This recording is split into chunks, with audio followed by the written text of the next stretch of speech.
Hey everybody, Nathan Nerdarch here from Nerdarchy, for nerds by nerds, and today we're going to be talking about GM tips, building a villain or creating a villain, and I just rolled them up in the DMG. So Very cool. I'm Ted. Dave. so spotlight's kind of on me today. I pretty much am using. I made a campaign, and because I felt like the DMG has so many good charts in it, I just wanted to roll it up and see what was going on. So you made what I could get out you of made it. a random villain just going down the charts. Yeah, we did one where I did a random NPC. That was just like normal guy wearing rags and stuff. So this time I rolled up a villain and rolled up him as an NPC together to kind of see like his personality stuff. So. So what is interesting about this guy? Well, what turned out to be interesting was I didn't have a clue what I was going to do with him, just from the first roll. And the first roll is, kind of what's his villainous scheme. So let me ask you a question real quick. Okay. Did you already have a game set up to play before you started making the character? I knew people wanted to play, but I rolled this character up Before you essentially had a group? before I had a group. Yeah. So there you go, right? Nate the Nerdarch just breathed the game into existence for you guys out there who are having trouble finding a game to get into. He's like, I'm going to make this guy. And then he's like, I have this guy. This guy must exist somewhere. I need a group. And boom, D&D group. It happened. So, I mean, now we already have a D&D group, more like the Nerdarchy Saturday Night kind of group. But I felt like there was enough people I knew that were interested that are really new. Some of them haven't even played D&D at all. In fact, 4 of them are newbies. Only one of them played 3.5. So they're all new to 5th, and they had a really good time, and it was a really easy thing. Except, I mean, you got the classic, what dice, what die do I roll? Like, well, the 20. No, the 20 again. Yeah, keep rolling the 20 until I say roll this D8 or something. So you have that, but that's like with every new player. Monday I was in a game with a different group as well, and there was a newer guy there, and he was asking about the dice. I'm like, look, dude, whenever in doubt, grab the D20, and then go from there. Yeah, you only be wrong like 15-20% of the time. So I rolled up the villain. So what's his evil scheme? His evil scheme is immortality. And so is it a problem with being immortal, or is it he wants to be immortal? Well, he wants to be immortal, and at this point, it's the only thing I've rolled, so I have no clue why he wants to be immortal. But he becomes immortal by stealing planar creatures' essence. Really interesting. That is pretty interesting. And that's very specific. That's not like, he just kind of like found some book somewhere. It's more intricate than that. So, in your game right now, would you consider Aasimars and Tieflings planar creatures? Yes, and I actually have an Aasimar and a Tiefling. An Aasimar sorceress and a Tiefling bard in the campaign. Oh, nice. It's very convenient that they picked that. How did they pick those? How did they come up with those of all the things? One of them's not even in the player's handbook. Oh, well, I made it available to them because I had the DMG, being that I rolled the guy up.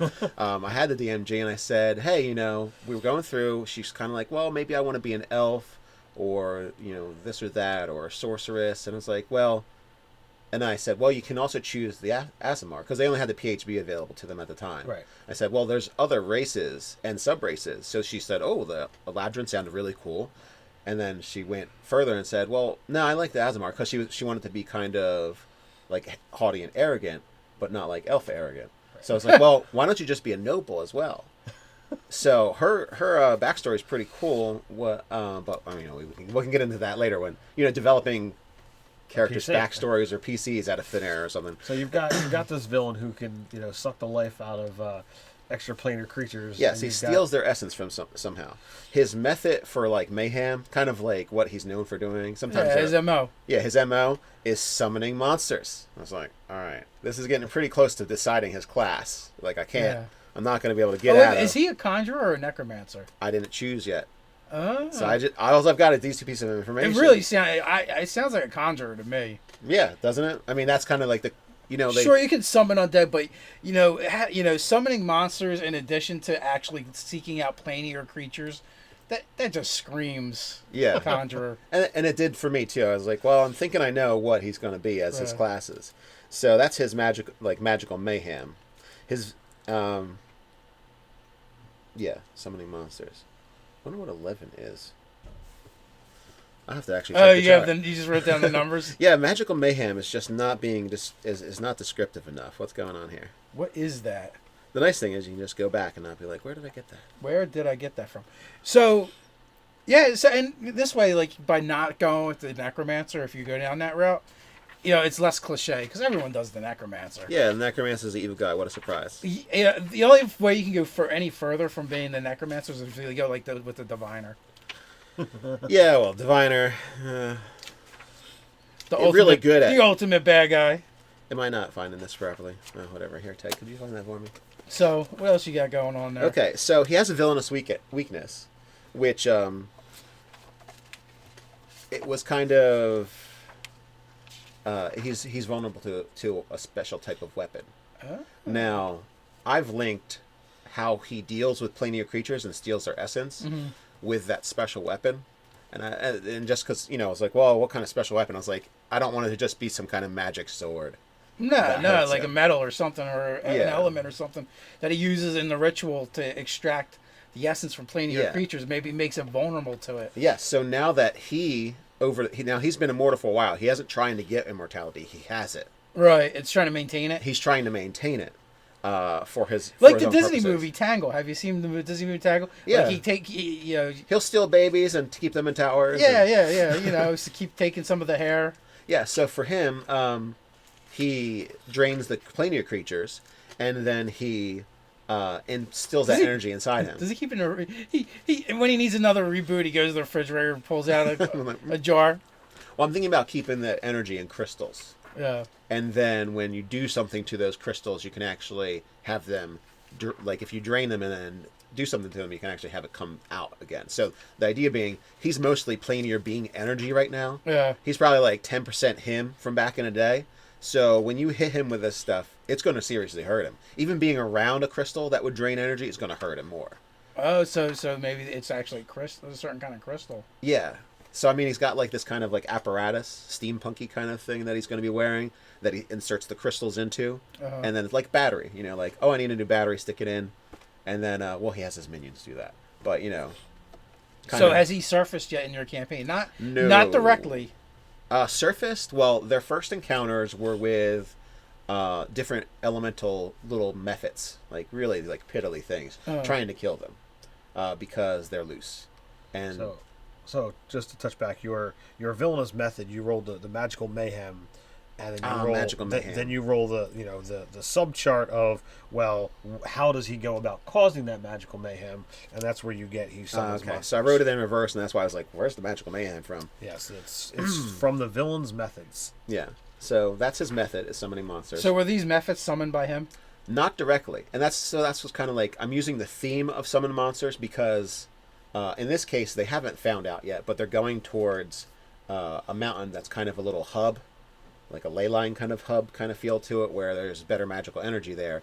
And one of his minions has like his like mini guys, like really low on the totem pole, conjurers, is making basically a funnel for this magical energy that's going to charge these crystals, and then he's going to ship those crystals off to where his boss wants them.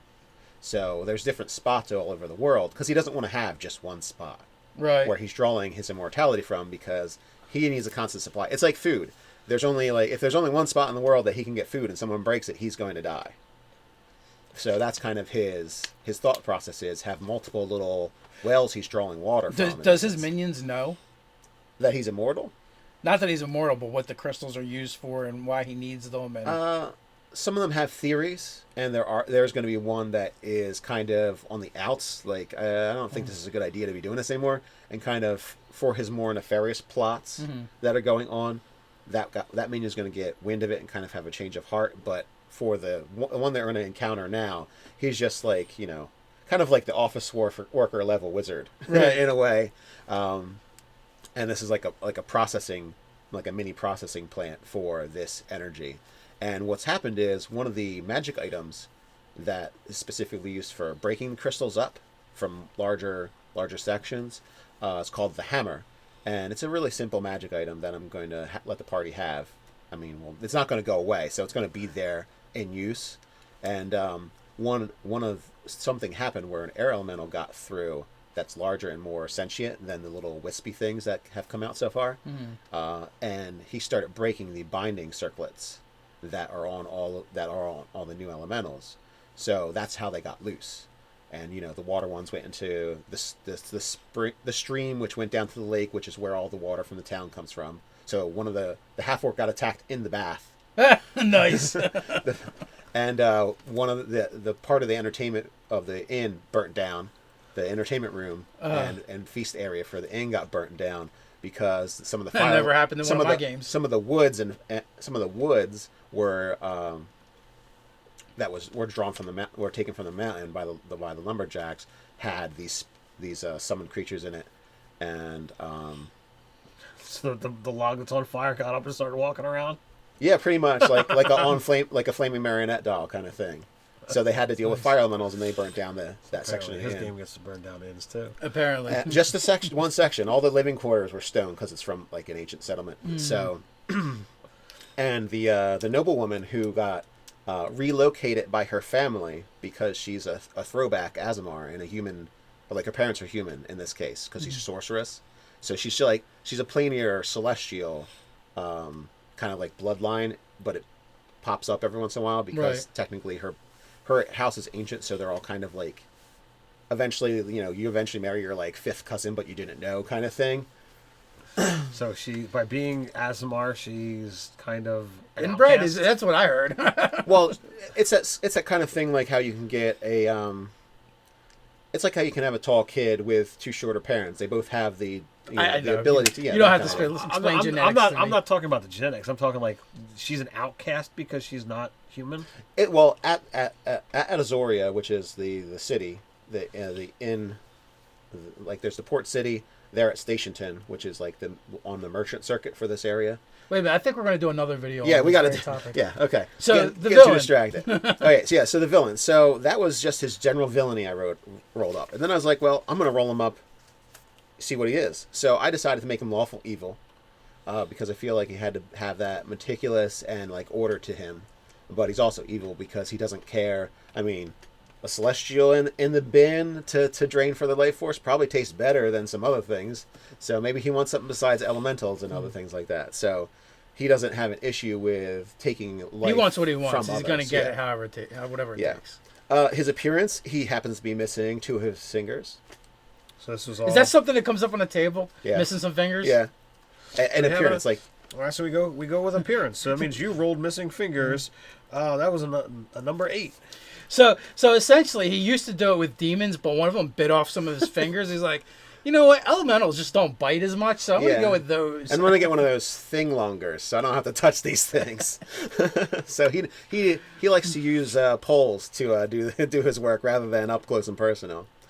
He has a high strength and a low wisdom, so he's actually going to be physically strong. So he's kind of, for a wizard, he's also kind of buff, beefy. So he has that intimidating presence to him, right? Even though he's going to be like a massive guy. And then you can you can always determine too whether that's a side effect of eating planar beings, or it's a side effect of him just being buff. Yeah, and of course the low wisdom totally makes sense since he's eating other creatures. He's playing with things he shouldn't be. Yeah, oh yeah. He's going down that I have the intelligence to do this and I'm going to do it, but I probably have not thought, should I?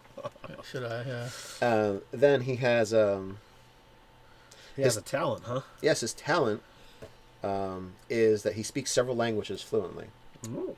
So I'm probably going to make his background sage, or something that gives. I think acolyte also gets several bonus languages. Yeah, but I don't think that's relevant for creating an NPC. You don't have to make them like a player character. Well, I mean, I wouldn't. He's a conjurer. I mean, I'm already making him a class as a conjurer. I mean, so I'm going to kind of be able to develop his powers based on that. I don't need to, though. I could take him out of the back of the player's handbook and make him like just a really cool cultist or something like that and make him a conjurer.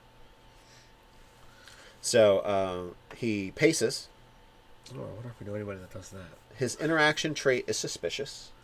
So he's off the bat. He's basically, while he isn't wise, he's suspect of everybody. So he just goes with the blanket, I distrust everyone. Well, you don't have to be wise to be paranoid. Well, I mean, there's like intuitive. He doesn't have that intuition.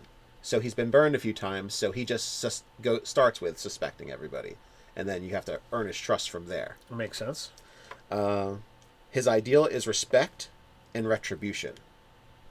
So basically, he expects respect, and he'll also respect even his enemies. But that if that respect is broken, then there's some kind of calling of accounts on it. Okay.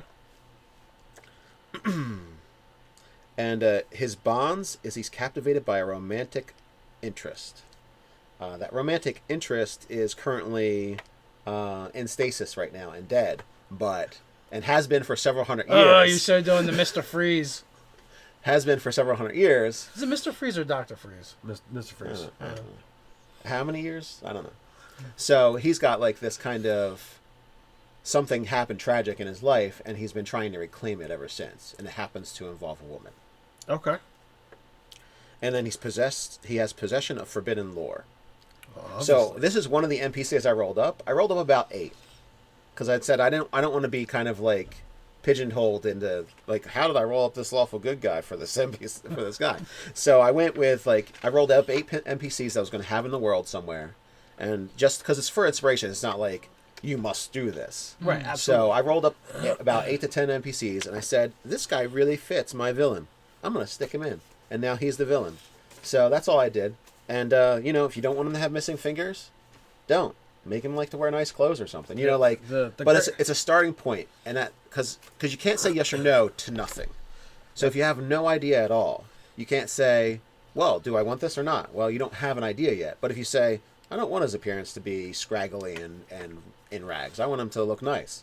Well, you've made a decision towards your character. Right. So that's kind of, I see it as best for just saying, a starting point to springboard your own idea and creativity, rather than a you must do this that you rolled. I agree completely. I think that these charts are when you're stuck, you don't have an idea of what you want to do, you make that roll. And similar to that whole thing of, well, I made the roll, I don't like the result. Well, then either re-roll or just pick. Right. Yeah. I mean, if nothing else, it starts eliminating options that you're not interested in. Yeah, and it starts leading you down the trail of having a finished villain.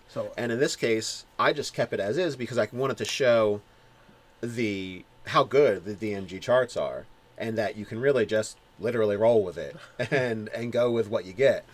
And if you're not, fond of that, you can at least just say, okay, well, I'm going to go through this process building this villain, and you just pick everything that you think is going to fit, and just follow that line. Okay, well, this is his mannerisms, this is his appearance, this is his bond, this is his flaws, and just pick it all without having to roll. Just pick. Oh yeah, it gives you a good fill in the blank feel. No way, Ted. There's numbers you can't possibly pick. You must. I can. Well, I like pretty much every chart says these are some. If you don't have an idea of what you want to do, here are some suggestions, and here's a convenient number system that equates to one of our dice that we use in the game.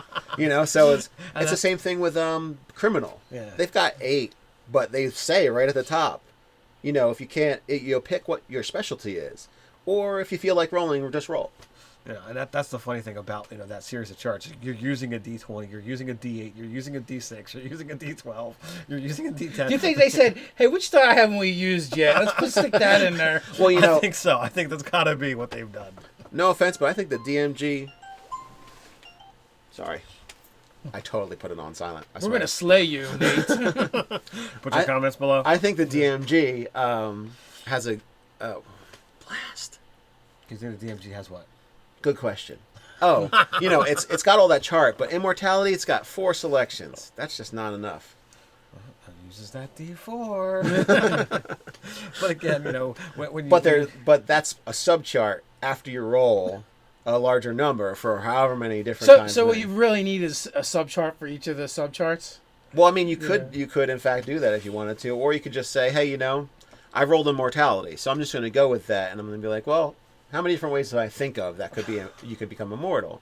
And then you can just go from there rather than, following the chart or all the way. Now I'm going to have to go back and check and see what the other 3 ways of becoming immortal are.